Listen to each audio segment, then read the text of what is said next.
Okay, take two.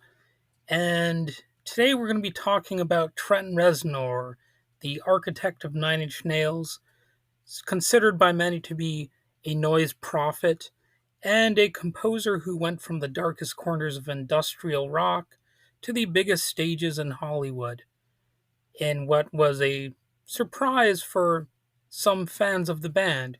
They didn't anticipate that he would be a much sought after and award winning composer for movies. And I'm going to go back in time a little bit to my youth first because I actually did have experiences listening to Nine Inch Nails when I was a kid. When it comes to a lot of these musical episodes that I do, it's it's possible that it's an artist that I respect or something like that, but it's not always the case that I have a history of listening to their stuff. But in this case, yes, I definitely did listen to them in my high school days. And actually, in this case, I believe even in my pre high school days, I think I owned the Downward Spiral in my elementary school days. So that shows you how hardcore I am, I guess. And I've got a funny anecdote about that tape. And yes, I did have it on tape, but I remember it got eaten in my cassette player, and somehow my Aunt Donna was like a genius or something. She actually took the tape to Walmart and got them to replace it with the same album. And Walmart didn't even have that album. So I don't even know how the hell she did that. But it's a true story. I know it sounds crazy. It's it like how did she convince Walmart to somehow give me that album that I didn't even buy from Walmart? I really don't know, but she managed to do that, and it's it's it's it's a pretty strange story. But anyway, I better not get too sidetracked here. So, Michael Trent Reznor was born on May 17th, 1965, in Pennsylvania. Apparently, he was actually a Boy Scout, a model plane nerd, skateboard kid, but also a bit of a piano prodigy. His grandfather once told People magazine, music was his life from the time he was a wee boy. He was so gifted. So it turns out that, yeah, he was. And he's got the awards to prove it. Not that you necessarily need awards, but, they kind of, in a way, they are the icing on the cake, I suppose. And I also remember, first hearing Head Like a Hole. And even though I had heard other rock songs and whatnot, I thought that song was unique. And it shows that Trent Reznor, he did things his own way. Like Head Like a Hole is a unique song. Instrumentally, I don't think there's any song that sounds quite like it. And that's really how a lot of Nine Inch Nails songs are. They're sort of instantly recognizable as coming from Trent Reznor, at least in the vast majority of cases. So, in 1988, in Cleveland, Ohio, Reznor forms Nine Inch Nails as a one man band, writing, performing, and producing every track. A year later, Pretty Hate Machine hits like a virus. Songs like Down in It and Head Like a Hole fuse synths, rage, and vulnerability.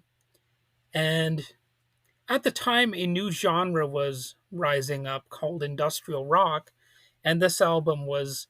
It wasn't the only industrial rock album at the time. I got to be honest about that. The fans themselves would probably not want me to get things twisted here. There were other industrial rock artists.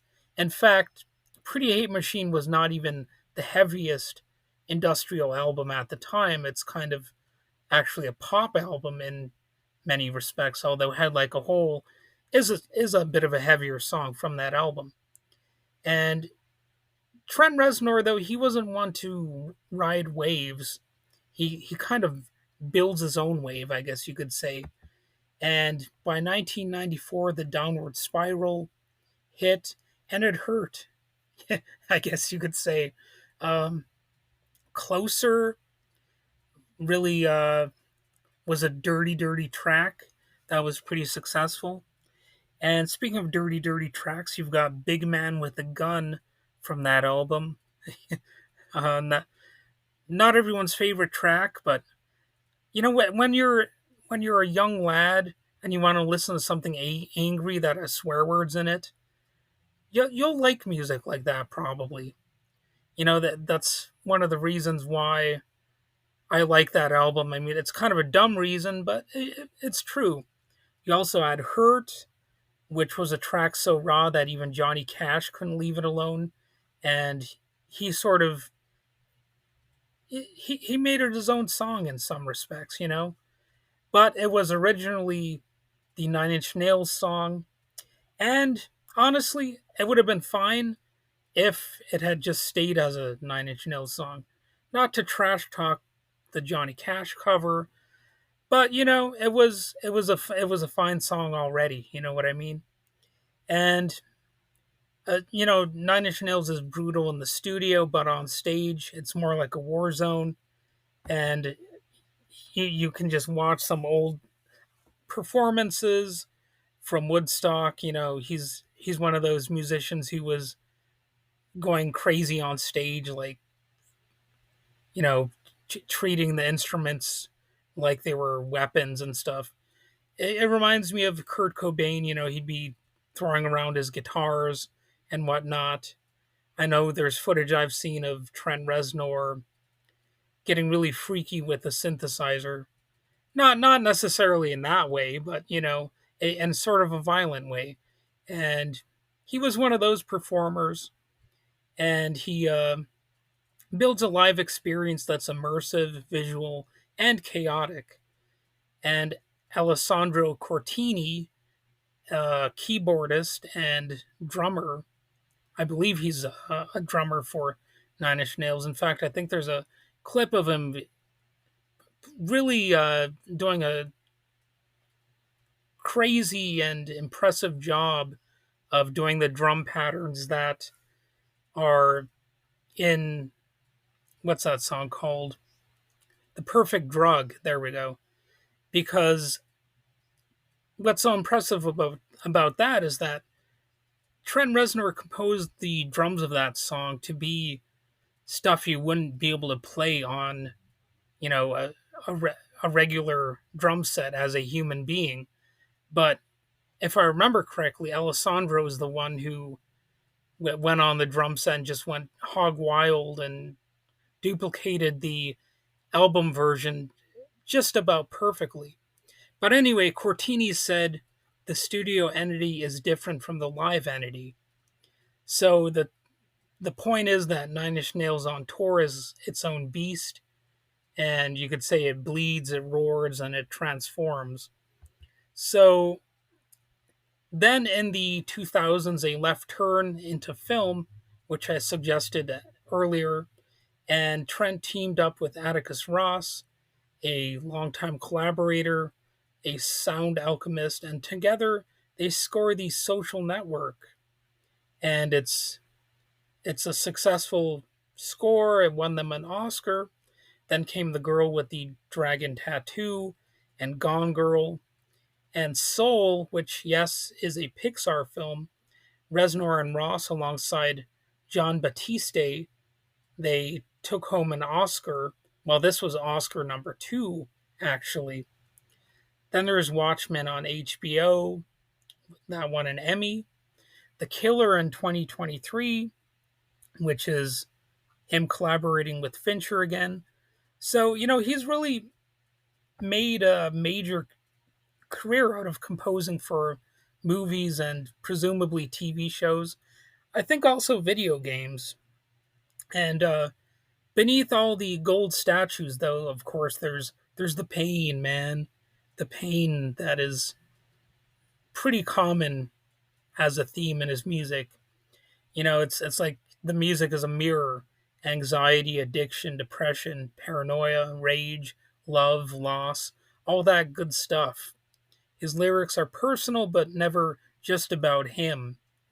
He's explored religion, control, surveillance, technology, capitalism, entropy, and collapse, which are all themes that seem to be relevant to the news headlines today. Year Zero wasn't just an album, it was like a warning, and it had an entire alternate reality game to go with it. So, yeah, he's a storyteller in noise, I guess, like I suggested earlier. And he's tackled a lot of different areas. And, you know, the cool thing too is that you can get a lot of cool riffs from Nine Inch Nails songs. I think that's one aspect of the band that's not talked about enough is just actually the cool riffs that are a part of Nine Inch Nails. And you know, maybe more people should actually do videos about like the cool guitar parts that are part of the band. For some reason, they're not often known as a guitar band, and I get it. There's a lot of synth stuff involved, but actually a lot of really cool guitar work, and I don't think people should forget about that. So a two-time Grammy winner, two-time Oscar winner, Rock and Roll Hall of Famer, and somehow he's still fiercely independent. In 2008, fed up with labels, Reznor released The Slip for free online.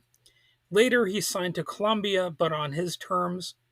Hesitation Marks was released in 2013, and his DIY spirit is a significant thing. I don't know if I would say it's unmatched in the industry, but it's definitely a part of his work ethic. Early on, he recorded tracks alone after hours at a studio job. I believe he was actually a janitor. So, yeah, I mean, it's a solid reminder that a lot of these musicians, they actually do come from relatively humble backgrounds. If I remember correctly, and correct me if I'm wrong, but I think Eddie Vedder was said to be working at a gas station. So could you imagine just going into a gas station and seeing Eddie Vedder, and years later, like, oh wait a second, I know him from the few times I saw him at a gas station. You know, it, it'd be a fun thing to be able to look back on. So anyway, later on, Trent Reznor collaborated with artists like Marilyn Manson, Saul Williams, Queens of the Stone Age, even Halsey on her concept album titled "If I Can't Have Love, I Want Power." So there's also the fact that he's private to a large degree. He's married to Mary Queen Mandig, a musician herself, and together they created How to Destroy Angels, a side project that's equal parts eerie and beautiful. I've listened to a few of their songs. I mean, to be honest, I'm not as into them as I am the Nine Inch Nails material, but it's still worthwhile. And they've got 5 kids, and he keeps the spotlight right where it belongs on the work. So I don't think he's ever done an interview with like the kids, hopping around or whatever, like climbing on him like Elon Musk awkwardly did. So he's more private than that. And in counterculture circles, Reznor is a legend. He's spoken out on corporate music culture, privacy, and mental health. He's a tech critic, a digital rights advocate, and a DIY warrior of sorts. To some, a voice of rebellion, to others, a prophet of modern decay. In truth, he's probably somewhere in between those two. You can be both of those things, I suppose. And he doesn't choose fame, he chooses truth, no matter how ugly. He's not a chaser of fame. He just happens to be famous, and It's one of those weird things about the arts. On the one hand, there's pressure to have integrity, but in order to actually have success, well, you need to have success, and you need an audience, and you need to make money. You need to be able to cater to your own interests, but also to some degree cater to the audience. And that's true of music, movies, the visual arts, you name it. There's going to be a little bit of integrity that is going to get lost along the way, probably. If you want to have a successful following, that is. And I guess the struggle is finding that right balance between knowing what knowing what you want, and also to an extent knowing what the people out there want and what they're willing to have an interest in. So that's sort of the dirty truth about all of this, and that's why it's actually such a pretty common theme in lyrics themselves and in the arts in general.